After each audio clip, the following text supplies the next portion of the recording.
नमस्कार दोस्तों, आइए जानते हैं मध्य प्रदेश की आज की फटाफट बड़ी खबरें।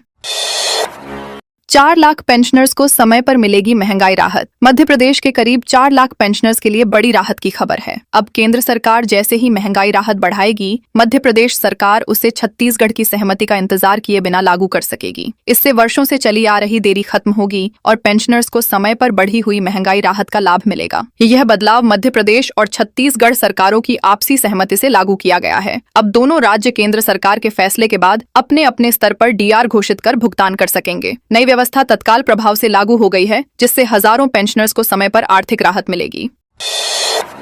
मोहन यादव बोले, एक शादी करने वाला ही एमपी में रहेगा। मध्य प्रदेश के मुख्यमंत्री मोहन यादव ने कटनी में समान नागरिक संहिता को लेकर बड़ा ऐलान किया। उन्होंने कहा कि राज्य सरकार विधानसभा के मानसून सत्र में यूसीसी लाएगी। मुख्यमंत्री ने कहा कि हिंदू और मुसलमानों के लिए अलग अलग कानून नहीं होने चाहिए, बल्कि सभी नागरिकों पर एक समान कानून लागू होना चाहिए। उन्होंने बहुविवाह का जिक्र करते हुए कहा कि एक ही शादी की व्यवस्था होनी चाहिए। साथ ही 3 तलाक पर भी टिप्पणी करते हुए कहा कि यह प्रथा खत्म हो चुकी है और उल्लंघन करने वालों पर कानूनी कार्रवाई होगी।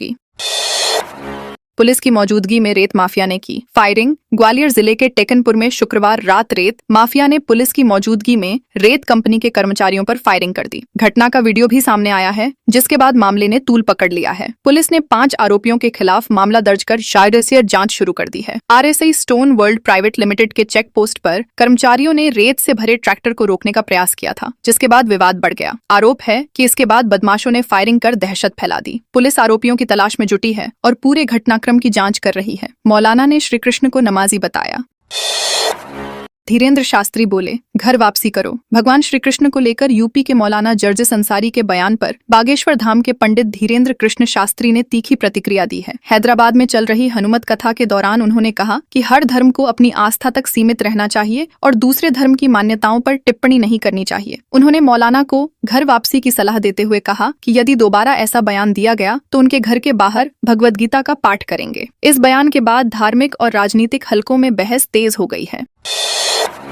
पानी की टंकी पर चढ़े युवक का हाई वोल्टेज ड्रामा। शनिवार सुबह विजयपुर नगर के बस स्टैंड क्षेत्र में एक युवक करीब 50 फीट ऊंची पानी की टंकी पर चढ़ गया, जिससे इलाके में अफरा तफरी मच गई। करीब 2 घंटे तक चले घटनाक्रम के बाद पुलिस और स्थानीय लोगों ने समझाइश देकर उसे सुरक्षित नीचे उतार लिया। युवक की पहचान धीरज खटीक के रूप में हुई है। उसने आरोप लगाया कि उसकी पत्नी 15 दिन पहले उसे छोड़कर चली गई और पुलिस उसकी शिकायत पर कार्रवाई नहीं कर रही थी। इसी से परेशान होकर उसने विरोध जताने के लिए यह कदम उठाया। पुलिस पूरे मामले की जांच कर रही है।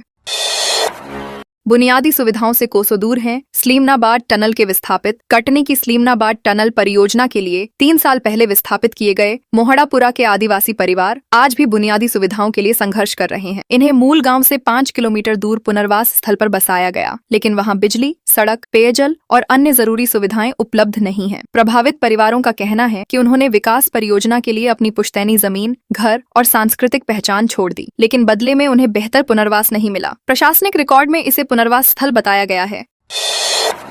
सीहोर में 10 दिन बाद फिर सक्रिय होगा मानसून। सीहोर जिले में पिछले 10 दिनों से बारिश नहीं होने के कारण उमस और गर्मी ने लोगों की परेशानी बढ़ा दी। अब मौसम विभाग ने 19 जुलाई से मानसून के दोबारा सक्रिय होने का अनुमान जताया है। विभाग के अनुसार 20 से 23 जुलाई के बीच जिले के कई हिस्सों में तेज बारिश हो सकती है। लगातार बारिश नहीं होने से किसानों की चिंता बढ़ गई थी और खेतों में नमी की कमी महसूस होने लगी थी। आगामी बारिश से खरीफ फसलों को राहत मिलने, जलस्तर बढ़ने और मौसम में ठंडक आने की उम्मीद जताई जा रही है। विंध्य चैम्बर के प्रदर्शन में अभद्रता पर जांच शुरू। सतना नगर निगम कार्यालय के घेराव और प्रदर्शन के दौरान कथित अभद्र भाषा और धमकी भरे व्यवहार के आरोपों पर कार्रवाई की तैयारी शुरू हो गई है। नगर निगम आयुक्त ने पुलिस अधीक्षक को पत्र लिखकर विंध्य चैम्बर ऑफ कॉमर्स से जुड़े हरिओम गुप्ता और विपिन त्रिपाठी के खिलाफ वैधानिक कार्रवाई की मांग की है। शिकायत के साथ प्रदर्शन का वीडियो भी पुलिस को सौंपा गया है। आरोप है कि प्रदर्शनकारियों ने निगम के मुख्य द्वार को घेरकर आम लोगों की आवाजाही और कार्यालय के कामकाज को प्रभावित किया। पुलिस पूरे मामले की जांच कर रही है।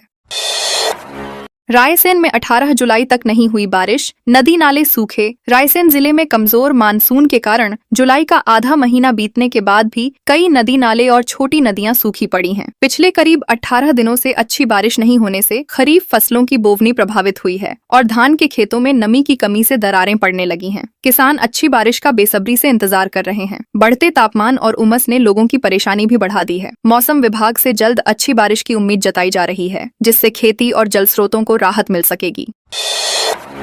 नर्मदा मंदिर ट्रस्ट की बैठक स्थगित। अनूपपुर के अमरकंटक स्थित श्री नर्मदा मंदिर ट्रस्ट की 18 जुलाई को प्रस्तावित सामान्य बैठक स्थगित कर दी गई है। यह बैठक शहडोल संभाग आयुक्त एवं ट्रस्ट अध्यक्ष की अध्यक्षता में आयोजित होनी थी, लेकिन सांसद हिमाद्री सिंह और पुष्पराजगढ़ विधायक फुंदेलाल सिंह मार्को के लोकसभा एवं विधानसभा सत्रों में व्यस्त रहने के कारण इसे टाल दिया गया। ट्रस्ट कार्यालय की ओर से जारी पत्र में बताया गया है कि बैठक की नई तिथि जल्द तय की जाएगी। इसकी सूचना सभी ट्रस्ट सदस्यों को अलग से भेजी जाएगी।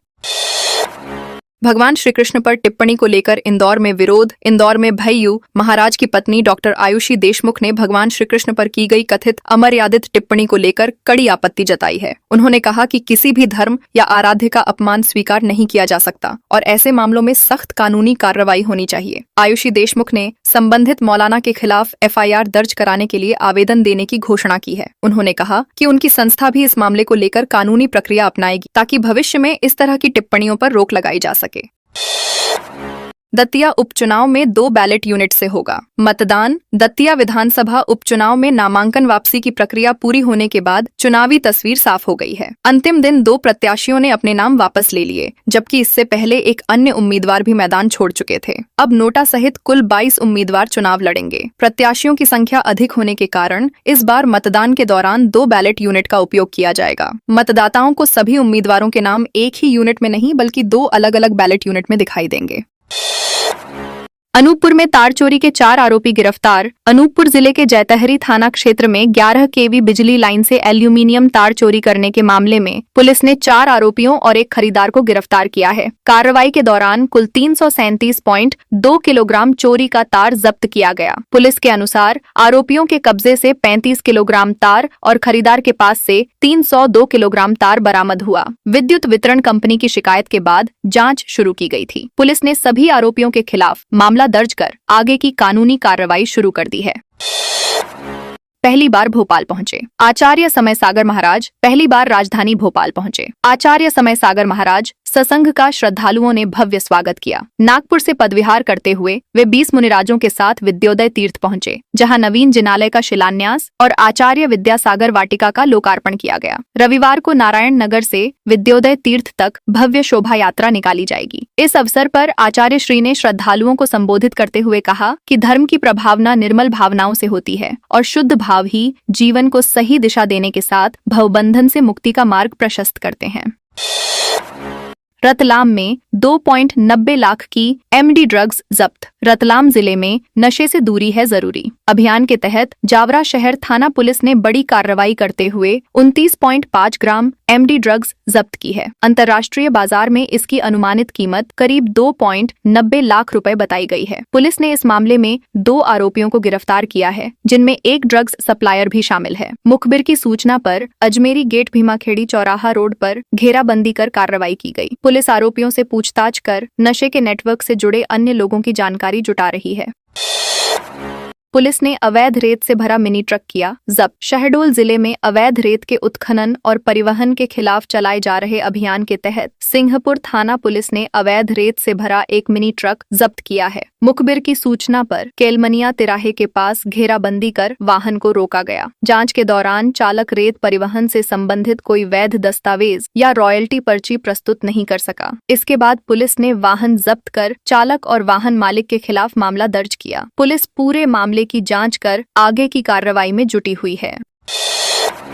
देवास जिला अस्पताल में डॉक्टर, स्टाफ और गार्ड से मारपीट। देवास जिला अस्पताल की इमरजेंसी में शुक्रवार देर रात मरीज को लेकर पहुंचे परिजनों और डॉक्टरों के बीच विवाद हिंसक हो गया। OPD पर्ची बनवाने की बात पर नाराज परिजनों ने डॉक्टर, नर्सिंग स्टाफ और सुरक्षा गार्ड के साथ मारपीट कर दी। सूचना पर पहुंची पुलिस के साथ भी धक्का मुक्की हुई। करीब 15 से 20 मिनट तक अस्पताल में अफरा तफरी का माहौल बना रहा। बाद में पुलिस ने स्थिति को नियंत्रित किया। शिकायत के आधार पर मामला दर्ज कर आरोपियों की पहचान और आगे की कार्रवाई शुरू कर दी गई है।